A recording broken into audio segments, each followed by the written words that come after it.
नमस्कार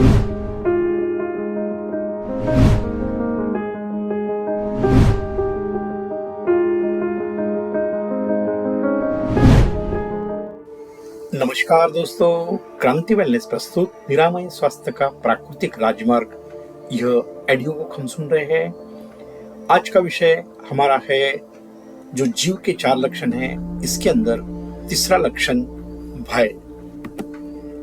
प्रकृति ने प्रत्येक जीव को 4 लक्षण दिए हैं: आहार, निद्रा, भय और मैथुन। इनमें भय एक महत्वपूर्ण लक्षण है। हर प्राणी अपनी सुरक्षा के लिए भय अनुभव करता है। यही भय उसे सतर्क करता है और जीवन रक्षा के लिए प्रेरित करता है। किंतु जब भय अत्यधिक हो जाता है तो वो मनुष्य के लिए रोग और दुख का कारण बन जाता है। अभी हम भय के कारण सुनेंगे। अज्ञान, मृत्यु को अंत मान लेना और आत्मा के सत्य स्वरूप को न जानना। अहंकार और आसक्ति, मेरा परिवार, मेरा धन, मेरा शरीर, मेरा पद, यह आसक्ति भय को जन्म देती है। भविष्य की चिंता, कल क्या होगा, यह असुरक्षा की भाव भय का मूल कारण है। स्वार्थपूर्ण जीवन शैली, भौतिक सुख सुविधाओं पर अत्यधिक निर्भरता भी भय को बढ़ाती है। जानेंगे भय के परिणाम।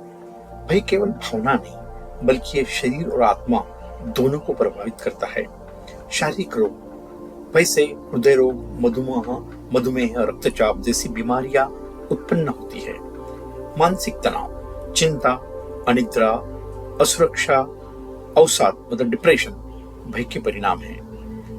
आध्यात्मिक पतन, भय आत्मविश्वास और आत्मज्ञान को ढक लेता है, जिससे मनुष्य परमात्मा से दूर हो जाता है। भय से मुक्ति का मार्ग क्या है? भय से मुक्ति संभव है यदि हम जीवन में इन उपायों को अपनाएं। आत्मज्ञान, यह समझना कि आत्मा अमर है, शरीर नश्वर है।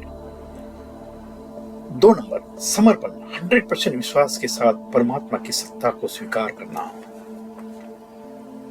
नंबर 3, वर्तमान में जीना, भविष्य की चिंता छोड़कर अब में रहना। साधना और ध्यान, नियमित ध्यान, प्राणायाम, सत्संग भय को गलाते हैं।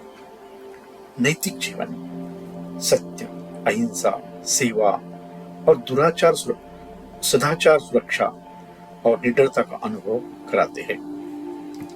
शास्त्रीय दृष्टिकोण, गीता कहती है न हन्यते हन्यमाने शरीरे, अर्थात आत्मा का नाश कभी नहीं होता।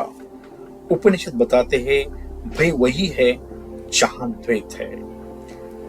जब जीव आत्मा और परमात्मा को एक देखता है तब भय समाप्त हो जाता है। आधुनिक विज्ञान भी मानता है भय केवल मन का खेल है। सही दृष्टिकोण और विश्वास के साथ उसे जीता जा सकता है। भय के विषय का निष्कर्ष की बात हम करें, भय जीवन का प्राकृतिक गुण है, लेकिन आत्मसाक्षात्कार के बाद वह विनष्ट हो जाता है। जब मनुष्य समझ लेता है मैं शरीर नहीं आत्मा हूं, परमात्मा ही मेरे रक्षक है, वर्तमान ही मेरा सत्य है, तब भय का अस्तित्व समाप्त हो जाता है और जीवन स्वतंत्र, आनंदमय और स्वस्थ हो उठता है।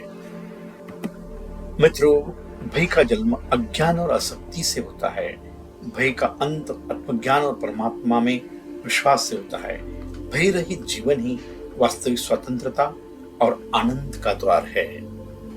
तो मित्रों, आज यहाँ तक ही है। मिलते हैं अगले भाग में। तब तक स्वस्थ रहे, मस्त रहे, क्रांति वेलनेस से जुड़े रहे। धन्यवाद। आपका दिन शुभ हो।